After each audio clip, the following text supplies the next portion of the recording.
হযরত Junaid Baghdadi রহমাতুল্লাহি আলাইকে এক লোক বলল, হুজুর, গত 10 বছর যাবত আমি আপনার দরবারে থেকে আপনার খেদমত করছি, কিন্তু দুর্ভাগ্যের বিষয় আমি আজও পর্যন্ত আপনার কোনো কেরামতি দেখলাম না। যারা আল্লাহ তাআলার প্রিয় বান্দা, যারা আল্লাহর ওলি, তাদের তো কারামত থাকে, বিভিন্ন অলৌকিক কর্মকাণ্ড তাদের দ্বারা সংঘটিত হয়, কিন্তু আপনার তো কোনো কারামত আমি দেখলাম না। তখন জুনায়েদ বাগদাদী রহমাতুল্লাহি আলাই সেই লোকটিকে বলল, হে বৎস, তুমি কি গত 10 বছরে আমার কোনো কাজ সুন্নতের খেলাফ হতে দেখেছো?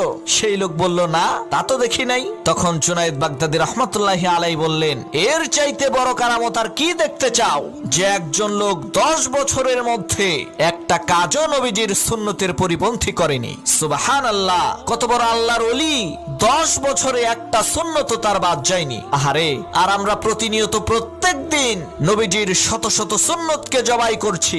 আল্লাহ আমাদেরকে ক্ষমা করুন।